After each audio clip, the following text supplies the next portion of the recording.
The following is a presentation of the ForceCenter podcast feed.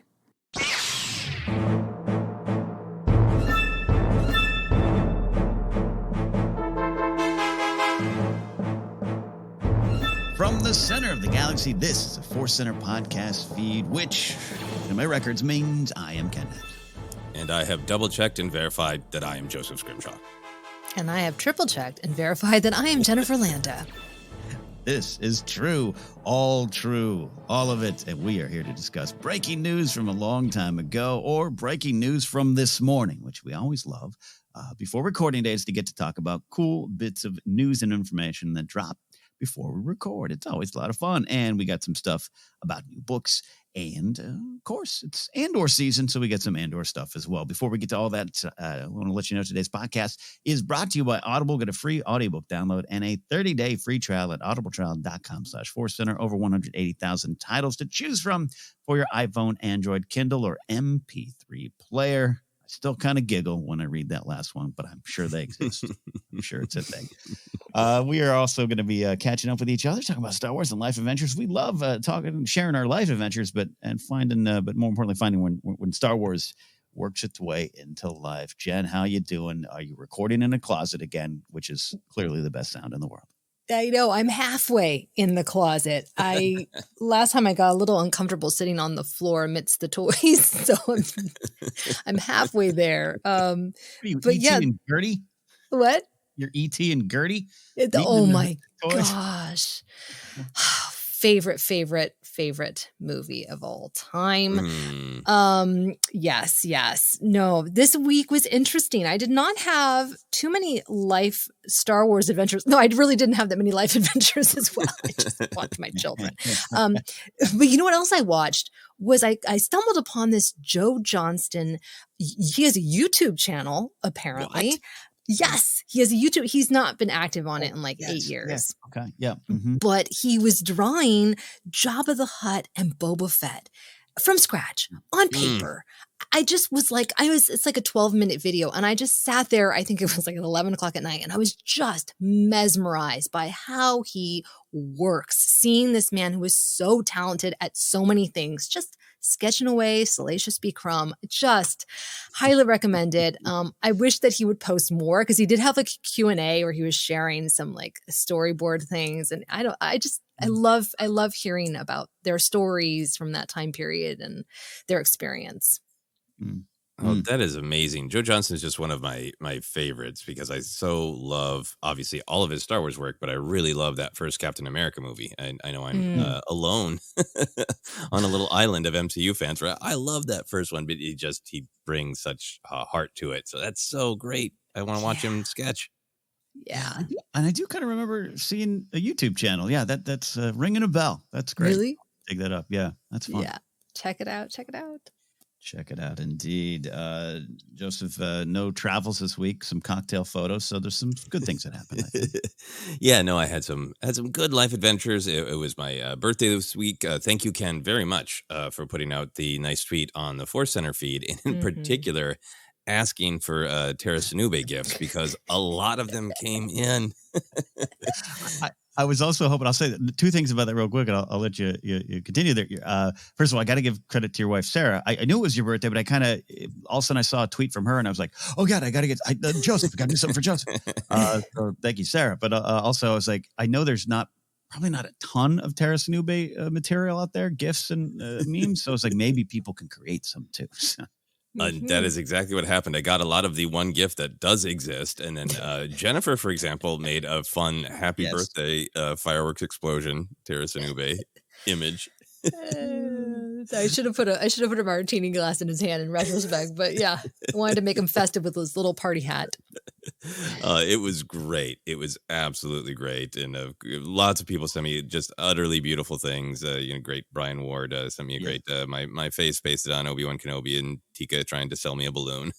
That was great. For my birthday. Lots of great stuff. Thank you all the ForceCenter listeners who sent in nice things. And Ken, I'm with you. I always know when your birthday is approaching, right?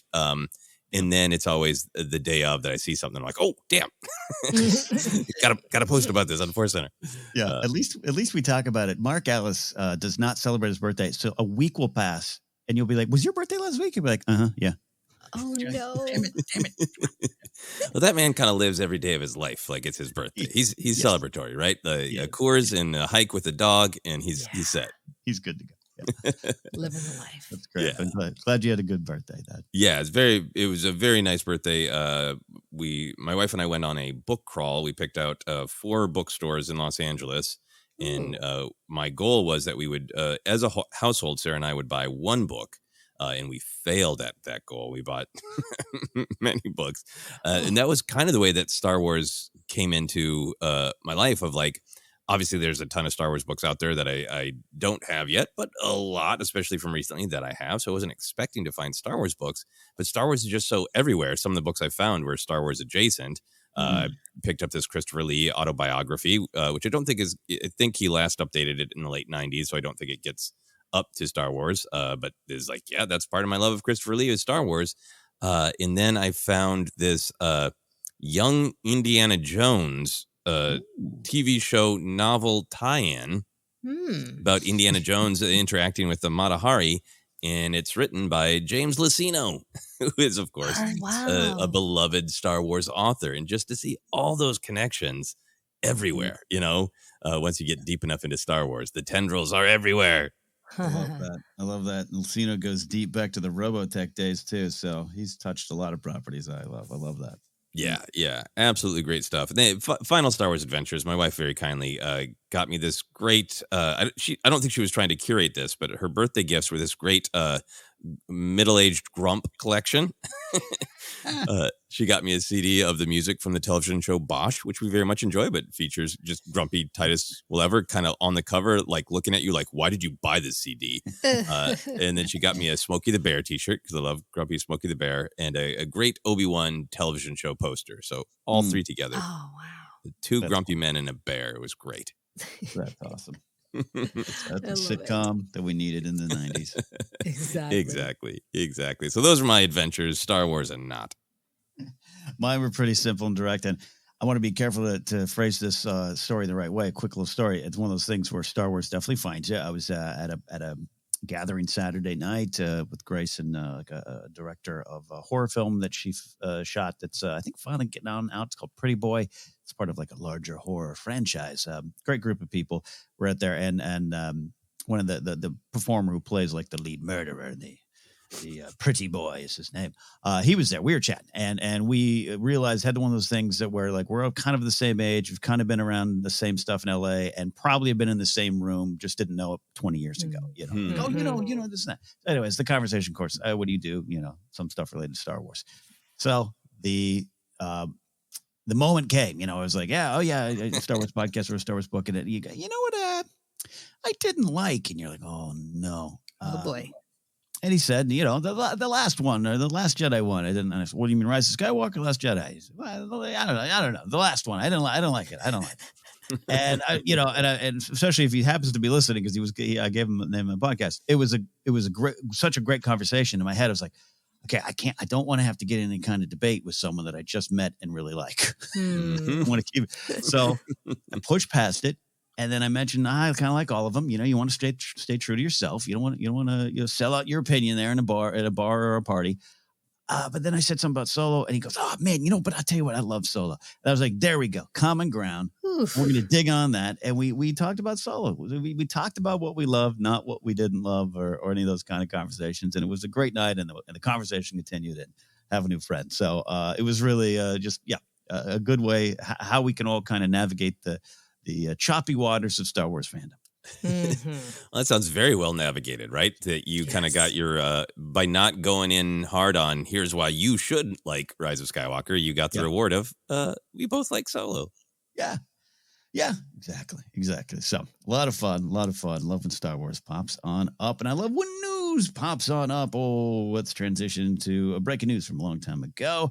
And this was announced earlier on our recording day, a documentary. And I'm putting that in quotation marks because that's a pin we're going to come back to. A documentary chronicling the making of Obi-Wan Kenobi. And I just had a great typo in my notes I just saw. Obi-Wan Kenobi from Lucasfilm. Oh, boy. Definitely something that somebody would say when they don't like the show. Actually, that's a Hondo quote right here. Oh, yes, I know him. I know. Oh, my gosh. We'll share that in ForceCenter extras on Patreon, which it does not exist. The show does not exist. If I had Ron Burgundy myself, we'd have a different episode right now. A documentary chronicling the making of Obi-Wan Kenobi, the series. This is coming from Lucasfilm and Supper Club. It will have never before seen footage and interviews, and will swing through the creature shop and props department, which is going to be great. This drops on Disney Plus September 8th. So I want to get our overall reaction to this, and then want to drill into this. This is being positioned as full documentary, which is a little bit different than like the Disney Gallery stuff, which I would call BTS docs, but this has a different feel to it. So, Joseph, we absolutely want to start with you, our Obi-Wan Kenobi fan. We love him too, but he has a special place in your heart. What do you think about all this? Oh, I think this is great. I've got tears in my eyes from enjoying the typo. It's very entertaining. But no, I was pleasantly surprised by this, by the reveal of this documentary. Guy that you put it in quotes there, Ken. I was expecting the Disney Gallery. But since those have become expected, I think that there's kind of an air to them of like, we don't have, DVDs and Blu-rays as much packed with extras as we used to, right? Yeah. So it's almost more like, in the sweet spot of DVDs in particular, when you'd buy a DVD and you just expect a making of, right? Yeah. I think Disney Gallery, I absolutely love it. We've done long episodes celebrating it, but I think it's getting to be a little bit of like, well, that's expected. Where is it? When's it going to drop?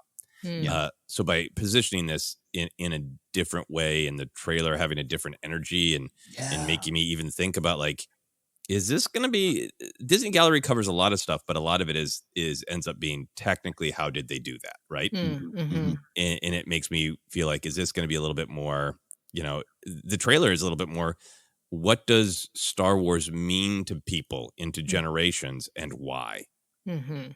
Yeah, absolutely glad we went to you first there, because that is a big well said, and why I was pleasantly surprised. I think you're very right. I had this like, they'll do a Disney Gallery. It'll come out on some special day soon. I just kind of expected it, and this was a nice, pleasant curveball that had a lot more depth than I expected. And the other ones have depth. I mean, that the Mando stuff, especially that season 1 of the Gallery, wonderful stuff that we still reference in conversations and stuff when we're analyzing Mandalorian and Star Wars overall.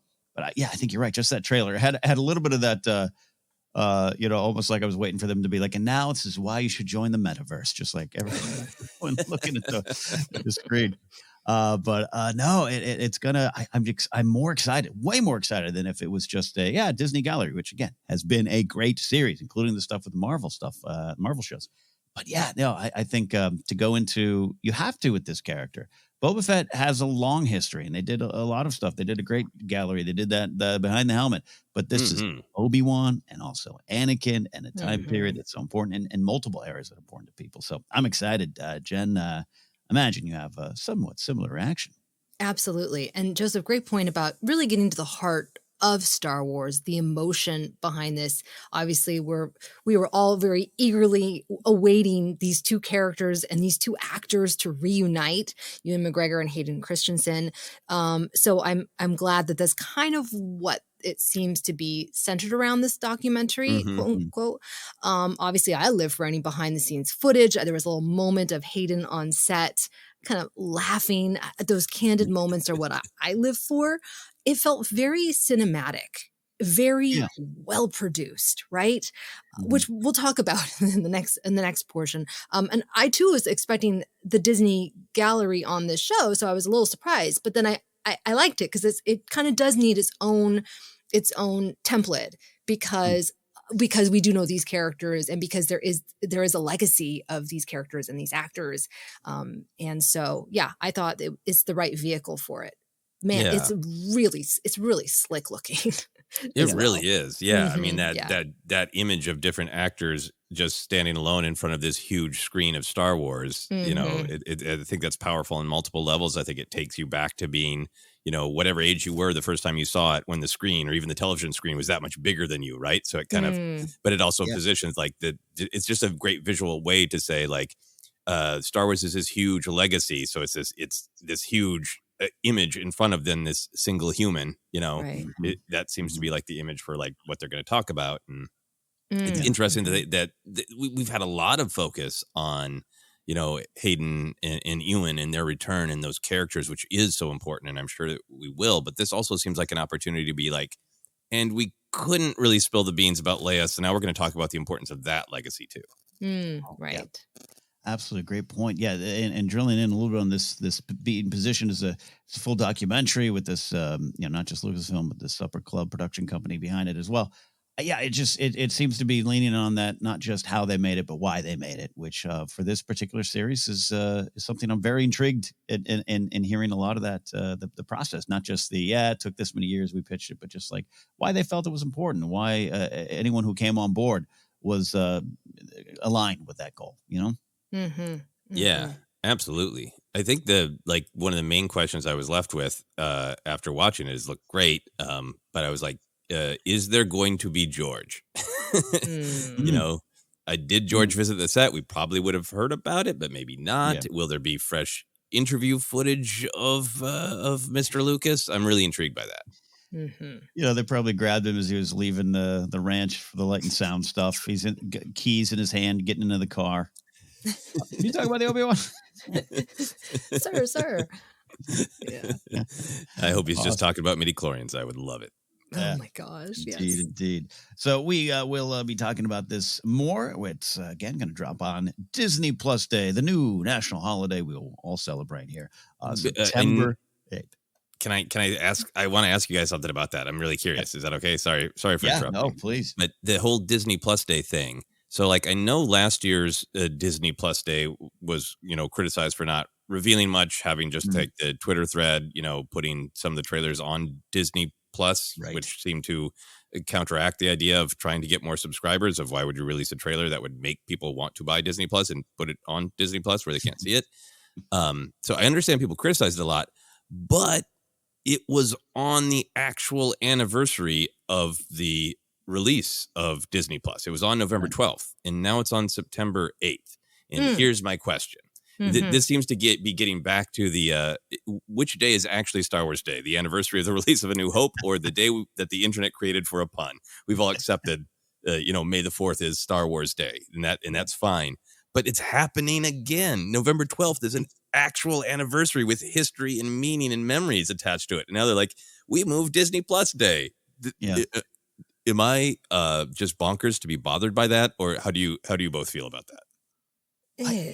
No, I don't think bonkers would describe you at all there. No, it's interesting. No, not at all.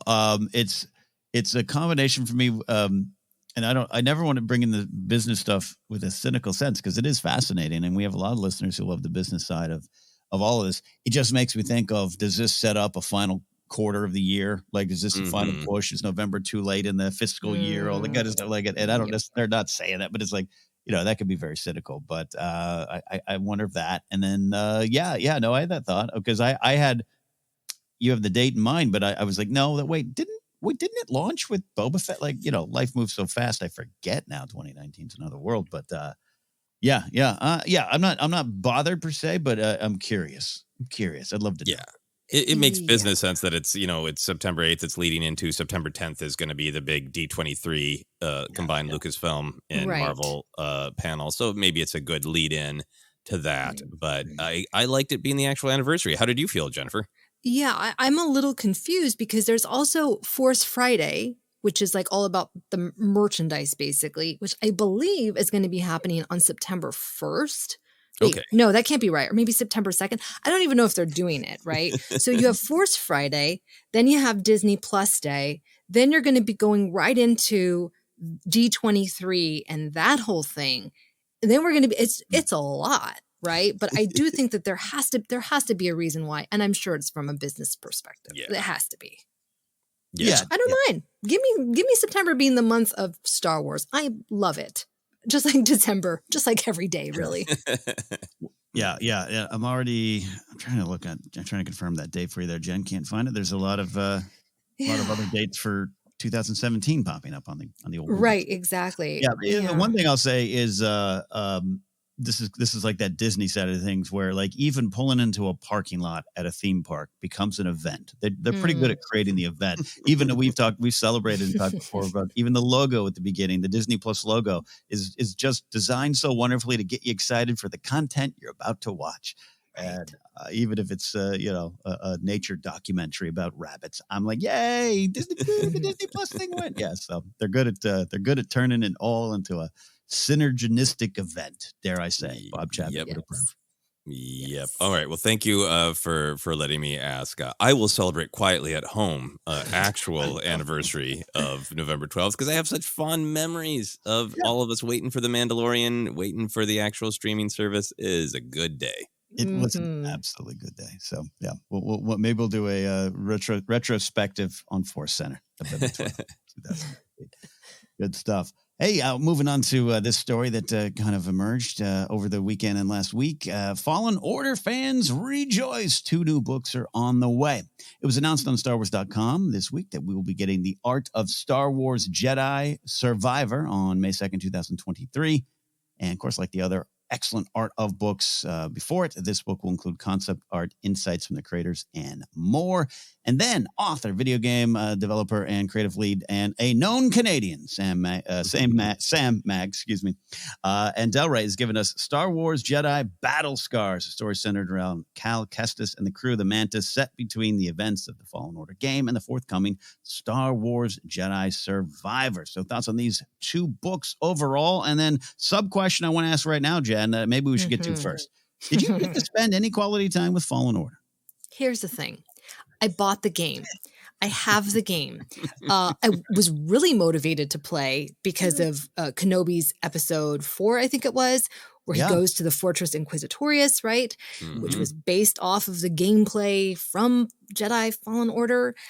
Yeah. So many people love Cal Kestis, his storyline. I'm intrigued. I love BD1. Night Sister Marin, I'm excited about. Mm-hmm. I have not played the game. I have been playing Animal Crossing. Spend those bells. You got to get them bells. I'm hooked on the bells, and I'm hooked on going to Blathers and donating fossils. So this is, I know I got to do it. I got to do it because I know how passionate fans are about these characters, and I want to be able to learn more. But that's also why I'm excited about these books, because it gives me a chance to be able to dive into the story without me having to, do all the gaming stuff, which I'm just not consistent on. And also Sam Maggs has been on her Twitter, like kind of teasing it, and she's really excited, and her enthusiasm for writing Marin and Cal, it's gotten me excited. Yeah, that's great. She does a lot of wonderful things across many properties and shows and stuff locally and worldwide. So that's great stuff. Yeah, no, okay. I was just curious because I know, I don't hear you gaming a lot, except Animal Crossing. That's an investment. I know that one firsthand from years ago. So I love it so much. Great to know. Joseph, you and I, when it comes to that game, I think sometimes we have a similar experience where the gameplay frustrated us more than normal, but also we really do love the story. So getting this kind of book would be, I think it's a positive thing, I would say, yeah? Yeah, absolutely. And I mean, I think, I haven't played Animal Crossing, but it's islands with animals on them. And there's a lot of islands with animals on them in Jedi Fallen Order. They're basically the same video game, right? I mean, come on. All right. Yeah. Yes. Yeah, we've discussed the animal relationships in Fallen Order a lot, so we'll let that go. No, I'm really, really pleasantly surprised and excited by the announcement of the novel, right? Because I think a ton of people do love the game of Jedi Fallen Order in its totality, but I think even people who are like either mixed to negative on the gameplay love the story, So there's a part of me that wishes that, like, obviously the story was built to be a video game and it's emotionally impactful because you are experiencing it, you are guiding it. But At the same time, part of me wishes it was, available in a artful, readable form. Obviously, you can go to Wikipedia and read it, but but point is, to me, Jedi Fallen Order's power is the story, right? Yeah. So I'm very excited to see that being embraced and continued. And right now, in the existing trailer for the next video game, right, Jedi Survivor, Cal does seem to be alone. So I'm curious if this is going to be an adventure of the crew, like they're talking about, or if this is going to explain why Cal is alone. If it's going to be kind of a central piece of canon. And I love what you're pitching there is a must-read book for a video game coming out. I mean, that's great. That comes between two video games, right? I'm also curious, every once in a while with Star Wars, you can kind of get behind the scenes and you can realize that, oh, wow, different things have been in development for such a long time that they kind of don't intersect. Or maybe then there's a surprise that they can intersect. I'm very curious if this novel might have anything to do with the path. If in their development overlap, if there was time for this, the path is such a great idea. I was talking to somebody, I can't remember who had back in Minneapolis who had watched Obi-Wan Kenobi and kind of enjoyed it, and they're like, what's that thing where the Jedi get safe? What's that called? The path. Like, so I think people were really, really taken with that idea and in the kind of storytelling possibilities of all those names etched in the wall. So I'm curious if that could possibly be a part of this story.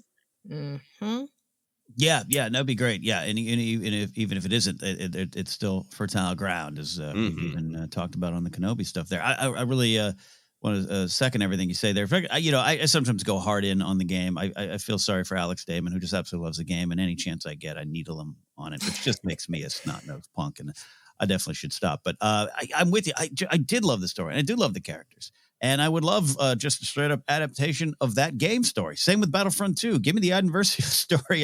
Christy Golden has a great book leading into that. But I would love that the stories are rich. Even Squadrons is very fun. I think just the story itself, even though that game kind of did kind of come and go in a way, sadly. But yeah. So I'm excited to dive in, and then very curious about what it does to set up a video game. And I'm not saying that with cynicism at all either. I think that is a good idea and a lot of fun. Yeah. I think the other thing I'm excited about it, and we'll see, and I'm trying to speak with not spoilers for the video game story, is that story kind of ends to me with a question that is kind of the question of this era of time of how do you do the work of a Jedi while also hiding. Kenobi wrestled with that a little bit, and I think Kenobi found the Jedi in his soul, right? And I can still be a Jedi in lots of ways. But I'm curious to see how much of the book is wrestling with that of like, are they on a mission, and how do they balance that with we don't want to cause trouble for ourselves or for other people. Great stuff. It's an era full with some wonderful inherent tension. I love all that there.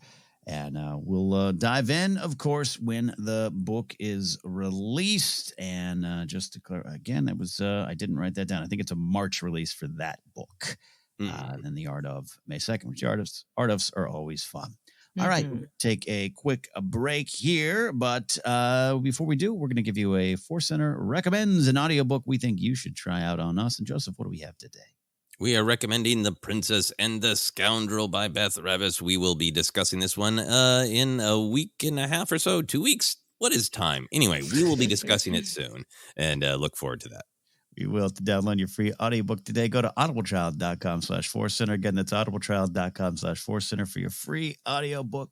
Get a book on us and help out the show in the process. All right, quick break. On the other side, we got some Andor talk. We'll see you. Stick around here for more ForceCenter.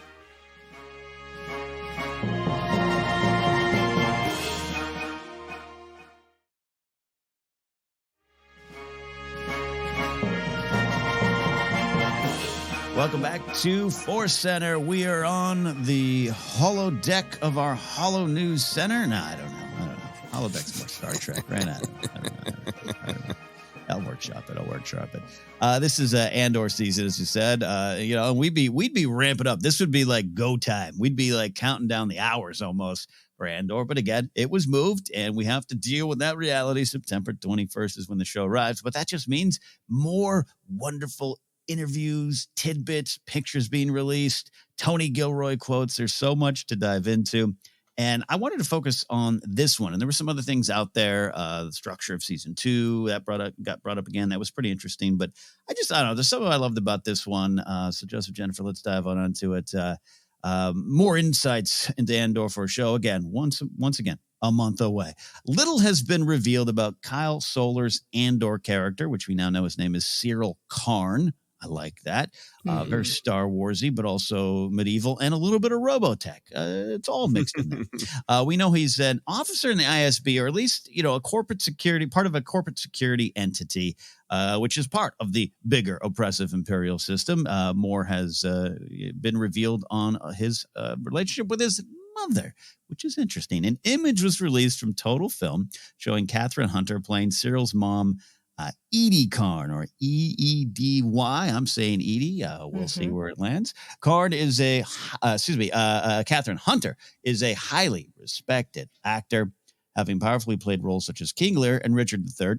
Little roles in that little Shakespeare place to get out there, all the way up to roles in Harry Potter and the Order of the Phoenix and HBO's Rome. And a lot of people were commenting on, wow, this is an actor with some gravitas that's might be playing a role that's not a lead and everything. And a lot of people were celebrating just that fact. And there's always great actors playing those smaller roles, of course. But this is, I don't know, Andor's just rolling out some chops, some acting chops in all the roles.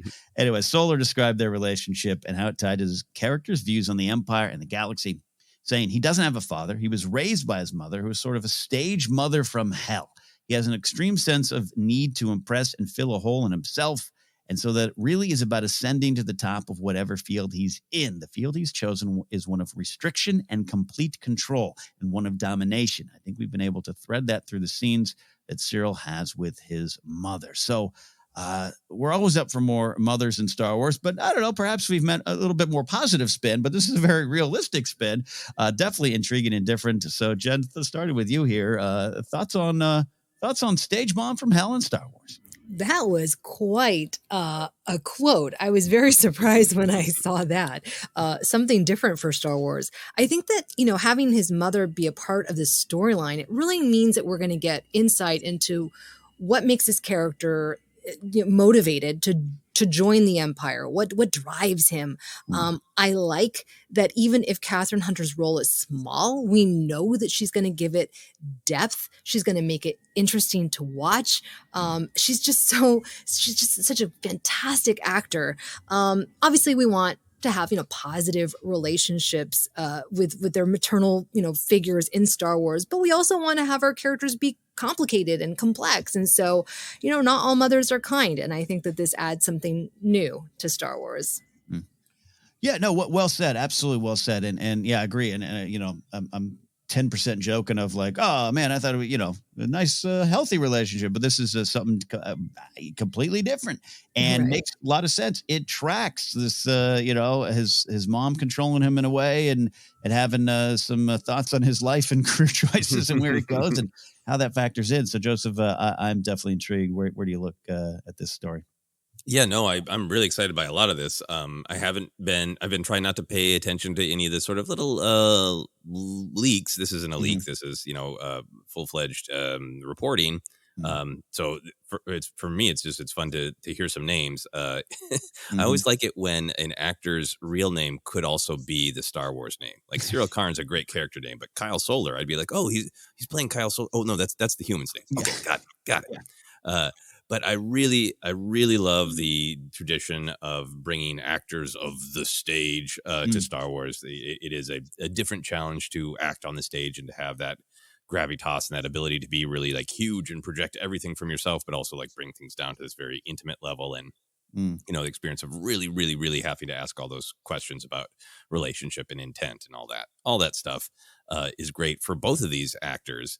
I really agree with Jennifer on the mother thing of like, yeah, I want to see so many mother stories in Star Wars so that there's room of all kinds, right? To portray the role of a mother in all of its aspects, right? Right. And so this idea of this mother being someone who helps shape this guy, that is a truth, right? And some of us have great mothers, some of us have not great mothers, some of us have mothers who have gone to both extremes in their existence. So I think we can all feel seen in it when there's more variations of what a mother is. And I think since there seems to be a real awareness of generational trauma in Andor, I'm like curious of like, is some of her attitude coming from, the Clone Wars? Did she suffer in the Clone Wars? How much of a generational tale is this? Obviously, I think we're being introduced to her character in how she is impacting the character we're probably going to spend more time with of Cyril Karn.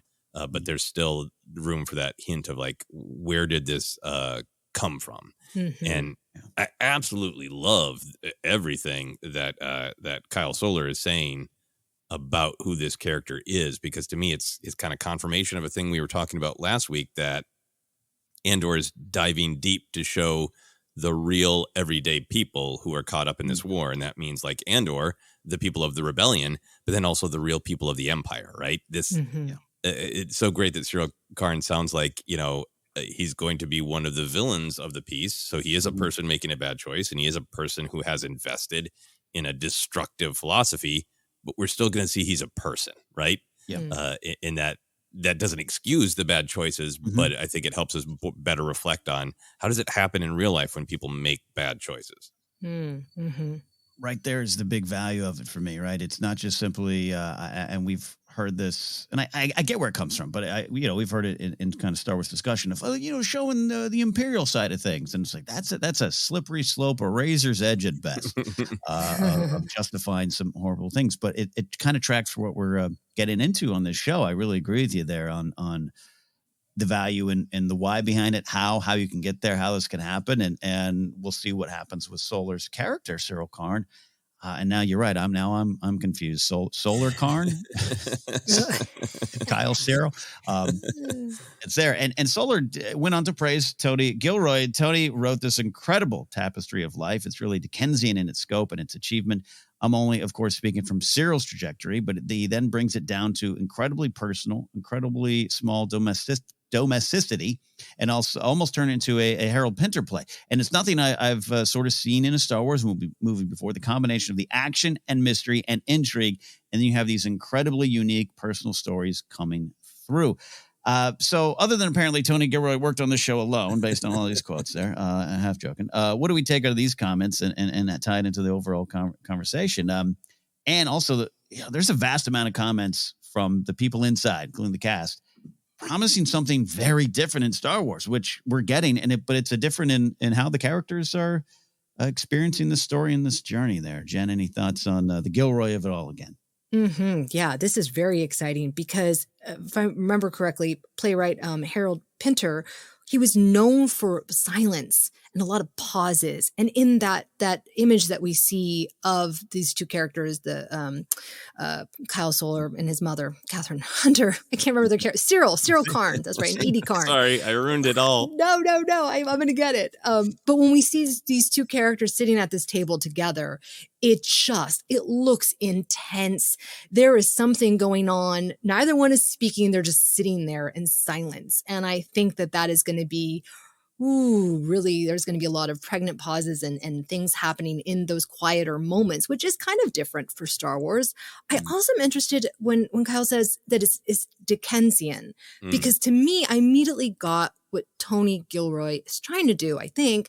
Dickensian usually refers to a story about poverty-stricken characters. The people in power are often cruel and heartless. There are clear themes of morality that happen throughout the story. So that to me is like, this is how he's going to use all these characters and all these communities, because there are a lot of characters, as he's talked about. And he's also mentioned, Tony Gilroy has also mentioned that Andor has an acoustic nature within the grandeur of Star Wars. So I think he really is trying to let all of us know, hey guys, this is going to be a more intimate look in Star Wars. Yes, there'll be action, there'll be a lot of fight sequences, I'm sure, and things happening, but it is going to be in these quieter moments that we're going to get some really big revelations, I think. So what you're saying is, it's like in an Oasis concert in the early 2000s when Noel Gallagher would bring out the acoustic guitar and do "Live Forever" on a stool. Is that what you're saying, Jen? That's exactly what I'm saying. Yeah, when you said acoustic nature, I was like, oh, yeah, okay. More than words. One of the favorites of mine. I hope it actually begins with Tony Gilroy saying, "We're going to bring it down a little bit," putting his leg up on a stool. And whatever. Here's Wonderwall. Yes. Right. But acoustic. Yeah, all acoustic. Joseph, sorry. Your thoughts on this as well. I'm getting distracted by music talk. Oh yeah, no, as you should. Your DJ blood is pumping. You're programming an acoustic set to absolutely compliment Andor. Yeah, no, there's so many great thoughts in this quote, in the way you framed this, Ken. I think, it's really interesting to me, the Tony Gilroy of it all. Clearly it started with Stephen Schiff, who was a writer producer on The Americans, which I love. The Americans. I was so thrilled that that's where this started from, because I thought that was the promise of, we learn in Rogue One, Cassian Andor he's a rebel spy, he's espionage. What all does that mean? That's different than Han Solo going, what the hell, and charging, Yeah. So I was always excited that it started from him. It started from this clear connection to The Americans, but obviously Tony Gilroy took the ball and ran. And I think I generally take that as pretty artistically true if the actors are saying it, because that's the person who truly guided them, even though there are other directors, right, and other writers.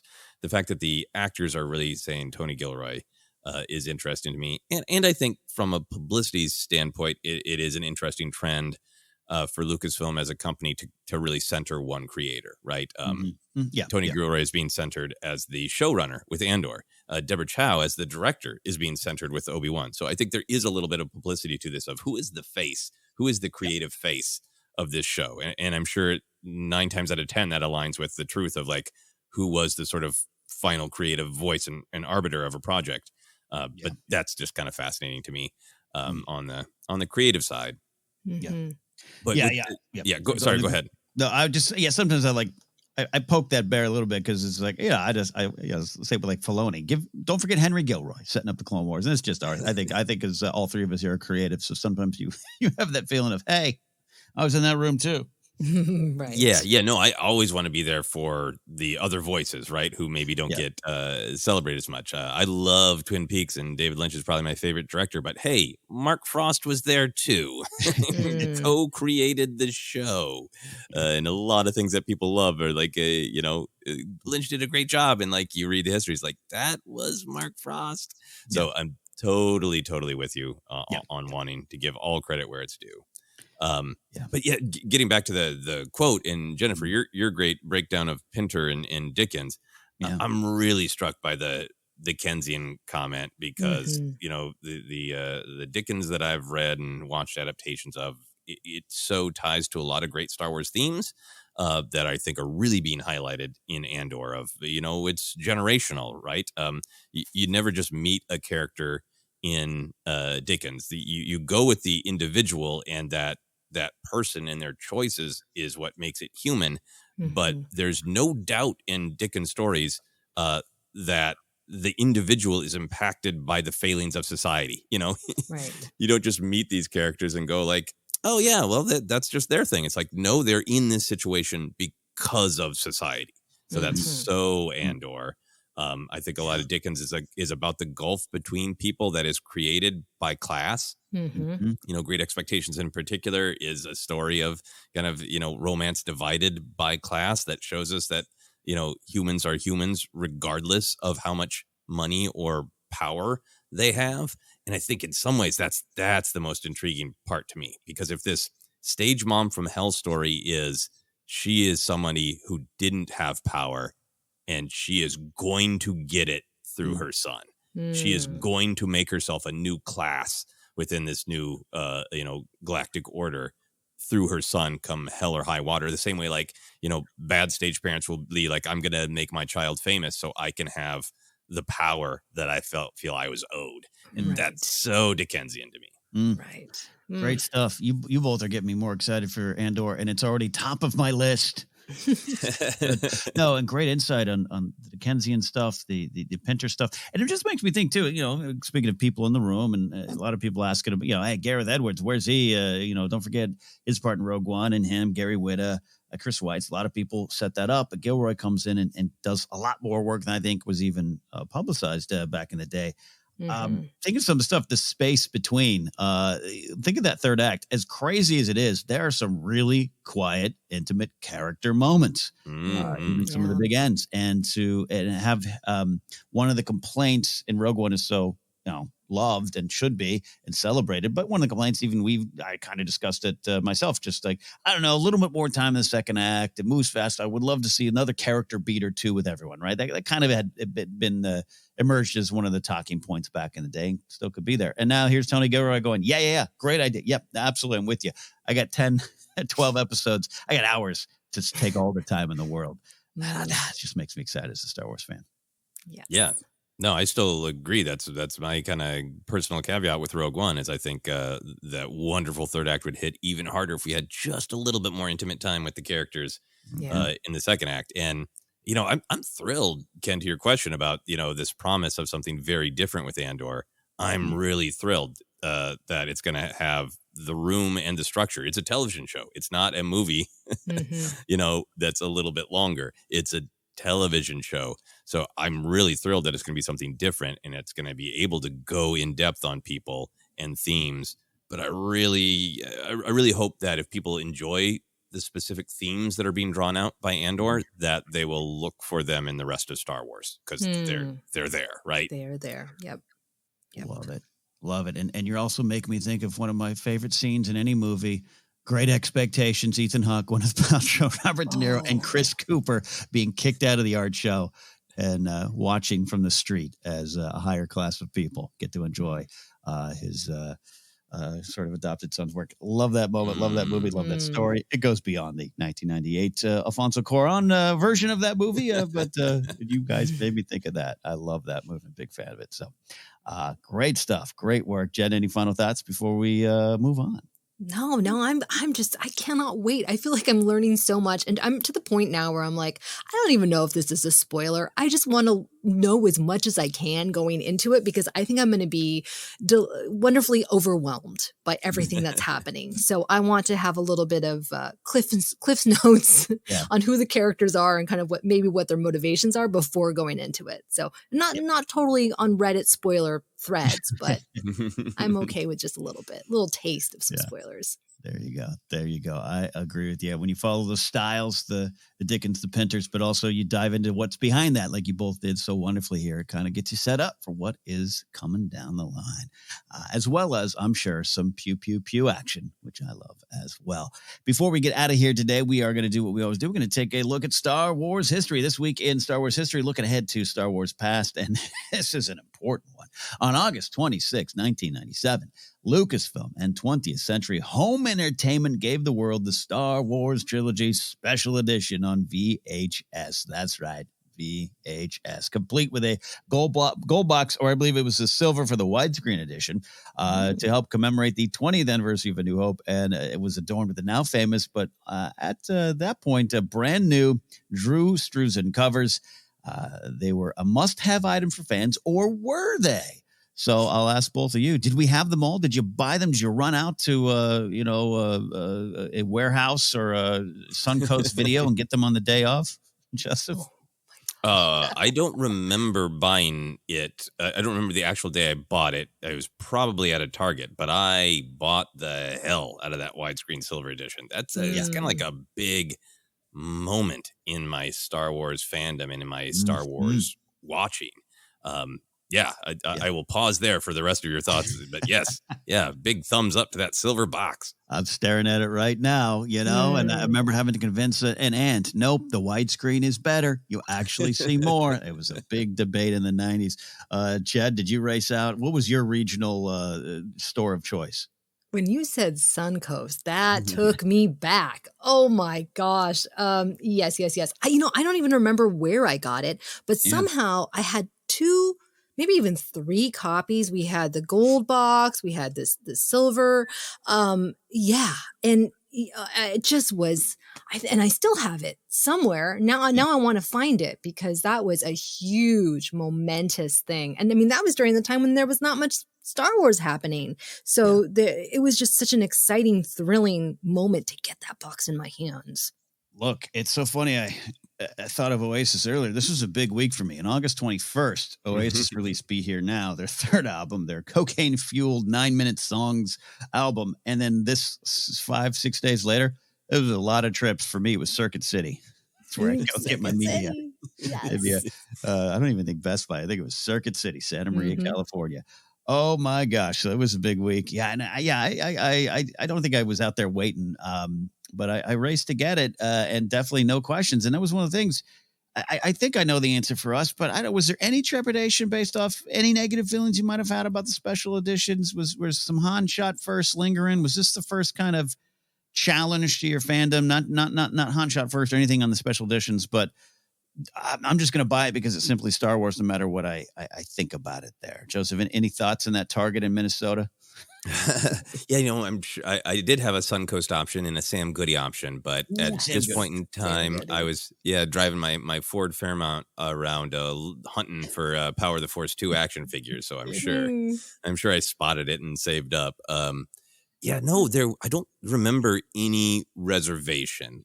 I didn't have the box set. I bought them one at a time. I had the pan and scan VHS of the original trilogy, and I watched those a lot, but they were starting to get real fuzzy, and I had now understood that I was literally not seeing the entire film Right. and missing some things,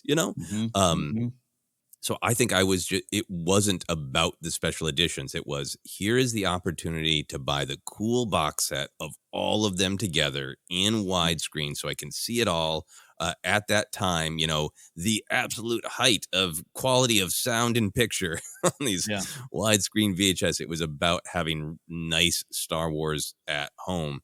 And I watched these a ton. And I think that the special edition of it was like a bonus because I saw those films in the theater. I think maybe I saw one of them twice and then debated it. But it was a real chance let's look at it again. Let's see if I'm okay with this change. Hey, I want to see the Wampa again.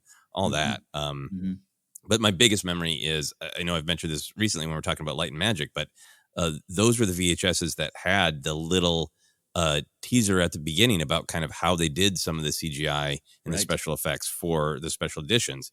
And there's that quote from Dennis Muren saying, it was good training for the prequels. And I would get excited every time. So this box set was also this was the on-ramp. This is the acceleration ramp to new Star Wars. The great stuff. The big thing that just got me excited is, and I think it's still the vibe for a lot of, especially ForceCenter friends and listeners here. It's just, there wasn't any of that. It was just, it's Star Wars. And not in a blind way, just there's some stuff in it, but I'm here for it. I'm on the Star Wars train and I ain't jumping off. And there's something just, I love that energy. So right there with you on that.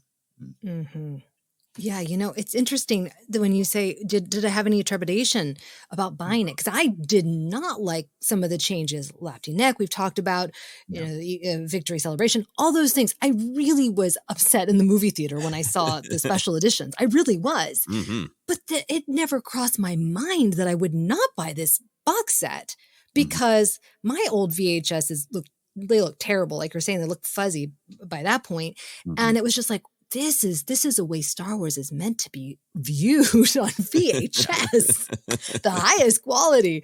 And just Star Wars had always brought me so much joy. And so what? I didn't like some of these things, but I could never imagine not having that in my collection and just being able to watch it whenever I wanted.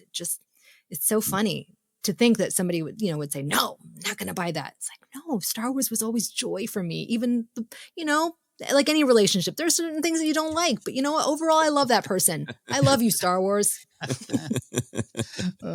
love you. I love you, Star Wars. I love you indeed. Great stuff. Love it. Memories, very important. Very important. I can't believe this is 25 years ago. Get out of here with that. Oh my gosh. I saw a couple articles of Be Here Now 25 years later. I was like, F you. No, that's not true. Not true at all.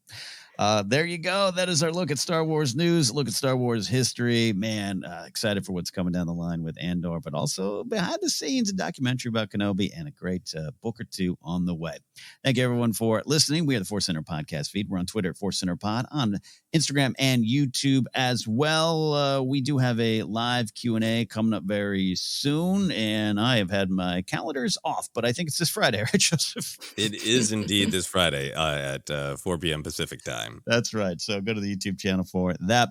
Facebook page is ForceCenter Podcast. Podcast available on Acast, iHeartRadio, Apple Podcasts, Google Podcasts, Stitcher, TuneIn, and more. Merch available at tpublic.com/user/ForceCenter. You can support us directly at patreon.com/ForceCenter. From there, you get into our Discord.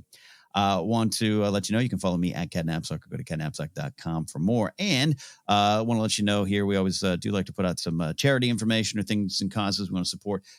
I'll make you aware of the 2022 Podathon. This is the third annual all-day marathon live stream benefiting Make-A-Wish America. It's going to take place on Sunday, September 17, 2022.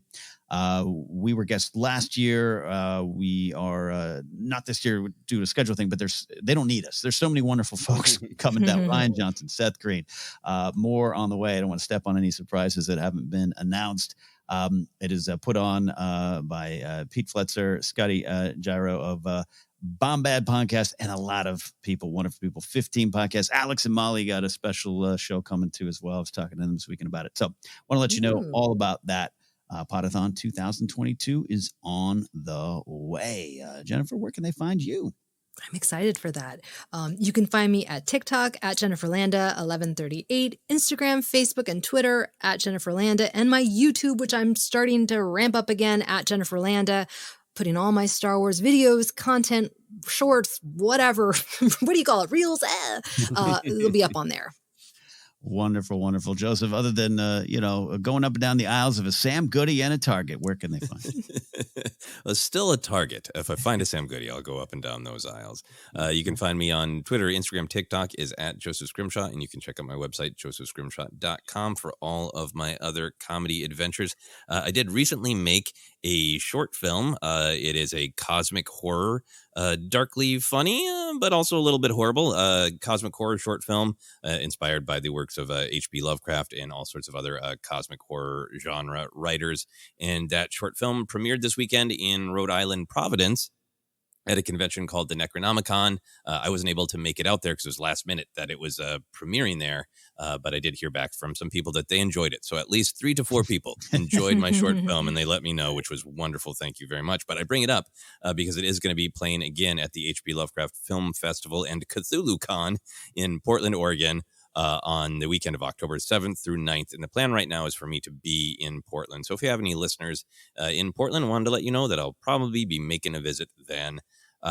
Final thing for me is I want to continue to plug the great service Vote Forward, where you can write letters to other voters encouraging them to use your power and their power. Use all the power. Use the voting power. If you're interested in that, you can go to the website at votefwd.org. Love it, love it, love it. Good stuff indeed. Go out and meet Joseph in Portland. I'm just telling everyone to meet him there. I'm sorry. Oh, sorry. I'll do that. There you go, everyone. That's it. That's the show. We'll see you next time. This was ForceCenter.